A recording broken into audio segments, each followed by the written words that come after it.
Welcome to BY.JUST.SUMMARY.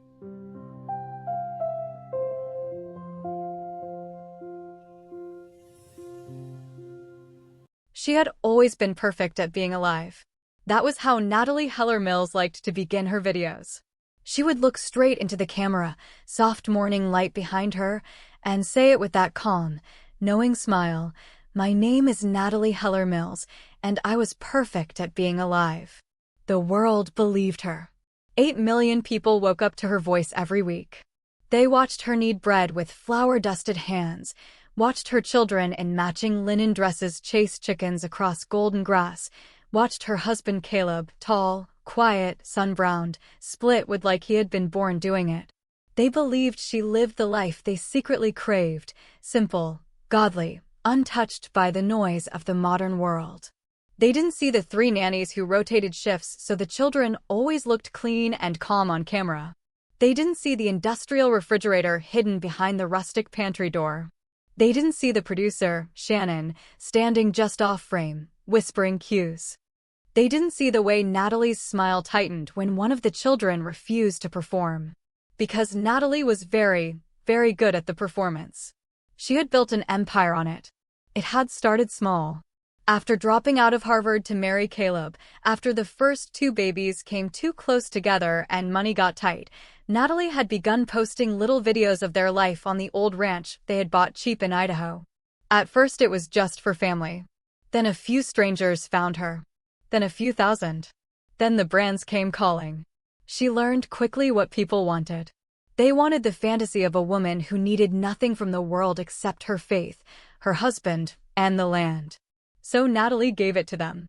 She wore long skirts and braided her hair. She stopped wearing makeup on camera. She spoke softly about submission and gratitude and the beauty of a well-kept home. Behind the camera, she worked harder than she ever had at Harvard. Every post was planned. Every outfit steamed. Every tantrum edited out. She built Yesteryear Ranch into a brand worth millions. And she told herself it was real. Even when Caleb started coming home later. Even when she found the messages on his phone. Even when the loneliness pressed against her ribs like a second skeleton. She told herself she was living the ideal. Until the day she walked into the barn and saw her producer, Shannon, on her knees in front of Caleb. The assault happened fast. One moment Natalie was standing in the doorway. The next she had Shannon by the hair, dragging her across the concrete floor while Caleb shouted. There was blood. There were screams. Natalie didn't remember deciding to do it. Her body simply moved. Caleb's father, the politician, made it go away. For a while. But Shannon didn't stay quiet. 6 weeks later, she sat in a studio under bright lights and told the world everything. She described the hidden cameras. The fake pioneer aesthetic. The way Natalie screamed at the children when the cameras were off. And she described, in careful detail, what Natalie had done to her in the barn. The clip went everywhere. By morning, Natalie's comment sections were a war zone. Brands pulled out. Followers vanished by the tens of thousands. The empire she had built with her own 2 hands collapsed in less than 48 hours. Caleb said they should fight it. His father offered lawyers. Natalie sat on the floor of their bedroom, still in the same dress she had worn for 3 days, and whispered, "They took everything." Then she looked at her husband and said the words that would change both their lives forever. "We're going to live the way we were always meant to." They started small. They dismissed the last nanny. They stopped answering the phone. They told the remaining children that the outside world was dangerous and full of lies. Caleb, who had always been drawn to conspiracy forums in secret, leaned into it completely. He boarded up windows. He bought more guns. He spoke about the end of days like it was already happening. Natalie stopped posting. At first the silence felt like punishment. Then it started to feel like freedom. No one could judge her if no one could see her. They had another baby, a girl they named Mary. Then another. The older children, the ones from the influencer years, began to drift. Clementine, the oldest, left first. She was 16 and furious. She told Natalie she was crazy. Natalie told her she was lost to the world. The ranch grew quieter. They stopped using electricity except when absolutely necessary. They cooked over wood. They washed clothes in a tub. Natalie told herself this was purification. This was what God had wanted all along. She had simply been too weak to live it before. The years passed in a strange, timeless haze. She stopped counting how old she was. She stopped thinking about the woman who had once stood in front of cameras and lied to millions. That woman felt like someone else. A ghost. A warning. Then one morning, when the light came through the cracks in the boarded windows, Natalie woke up and the world felt wrong again. She was in the same bed, the same room, but the sheets smelled of smoke and sweat. The air was cold. There was no hum of the refrigerator in the next room because there was no refrigerator. A child she did not immediately recognize stood in the doorway watching her. A girl with tangled hair and bare feet. "Mama," the girl said. "You were screaming again." Natalie sat up slowly. Her body ached in places she didn't remember injuring. Her belly felt strangely heavy. She looked down. She was pregnant. The panic came in a slow, cold wave. She got out of bed and walked through the house on bare feet. The kitchen was dark.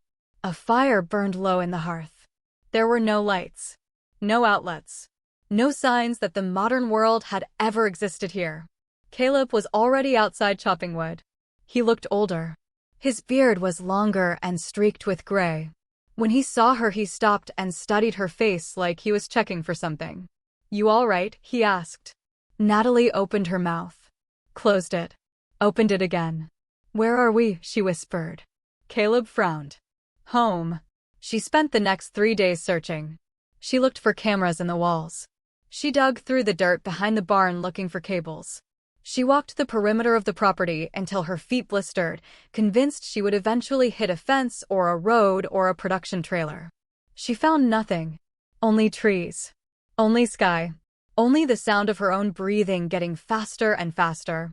On the 4th day, she tried to leave. She took one of the younger boys and started walking toward where the highway should have been. They walked for hours. The boy cried. Natalie's feet bled inside her boots. When she finally stopped, exhausted, she realized she had no idea which direction she had come from. That night, while trying to find her way back in the dark, she stepped into a snare trap someone had set for rabbits. The wire bit deep into her ankle. She fell hard. The pain was bright and immediate.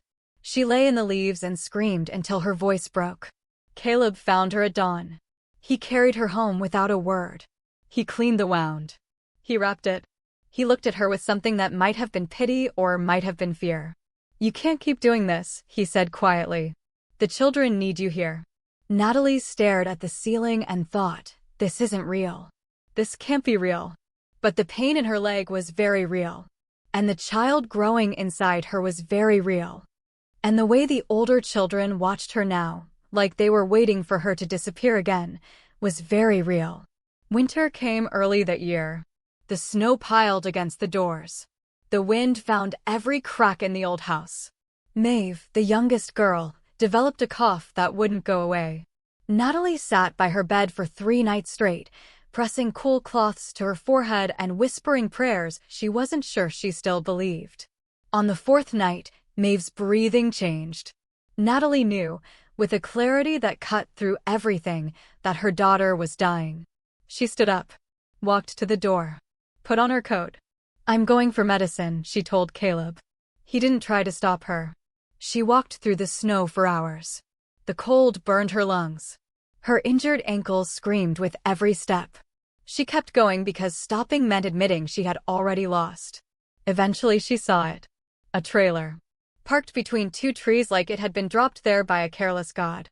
The word Manosphere was spray-painted across the side in dripping black letters. Natalie stared at it for a long time. Then she walked up and knocked. The door opened. A man she had never seen before looked out at her. He was eating instant ramen from a cup. Behind him she could see the blue glow of a television.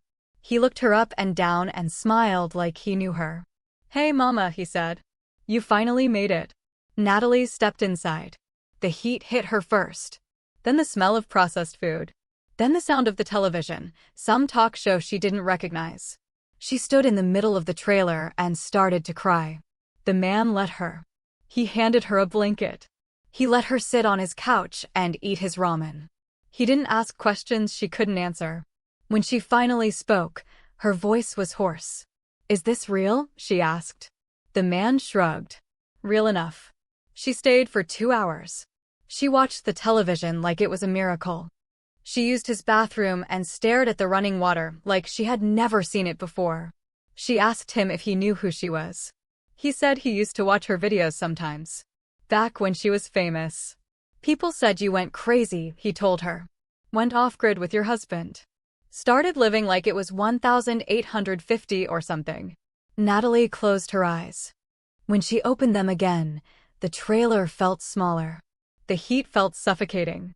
The man was still watching her with that same knowing look. She stood up, wrapped the blanket around her shoulders, walked back out into the snow. She didn't look back. By the time she returned to the house, Maeve's fever had broken. Natalie didn't tell anyone about the trailer. She went back to the life. She cooked. She cleaned. She prayed. She bled through another pregnancy and gave birth to another child with no doctor and no drugs. The baby cried too much. Natalie's milk came in slow. She told herself this was the price of purity. The years kept passing in that strange, blurred way. She stopped trying to leave. She stopped looking for cameras. She told herself this was God's will. That she had been chosen to live the life she had only pretended to live before. That the pain and the cold and the endless work were tests she was finally strong enough to pass. She almost believed it. Until the day Clementine came back. She arrived with 3 county vehicles and 2 social workers. Natalie was outside hanging laundry when she saw the cars coming up the long drive. For a moment she thought it was another dream. Then she saw her daughter's face, older now, harder, and something inside her chest went very still. Clementine didn't hug her. She handed Natalie a piece of paper. "It's a warrant," she said, "for removal of the minor children due to abuse and neglect." Natalie stared at the words. They didn't make sense. "You can't take them," she said. "They're mine." Clementine's voice was flat. "You had your chance. You chose this instead." The social workers went inside. They came out carrying the younger children wrapped in blankets. Maeve was crying. The baby was screaming. Natalie tried to follow them, but Caleb held her back. She fought him. She screamed until her throat tore. They took all of them. Even Mary. Natalie stood in the snow long after the cars had disappeared and watched the tire tracks fill in. The house behind her was silent for the first time in years. She turned to Caleb. "What do we do now?" she asked. He didn't answer. They arrested her 3 days later. The charges were long. Child endangerment. Neglect. Abuse. The prosecutor used words like cult-like conditions and delusional parenting. Natalie sat in the courtroom in a borrowed dress and listened to strangers describe the life she had built as a nightmare. She wanted to explain. She wanted to tell them about the cameras that had never been there and the test she had been trying to pass. But every time she opened her mouth, the words sounded wrong even to her. They gave her 30 years. 5 years into the sentence, they brought her to a small room with a table and 2 chairs. A woman was already sitting there. Natalie recognized her immediately. Rena. Her old college roommate.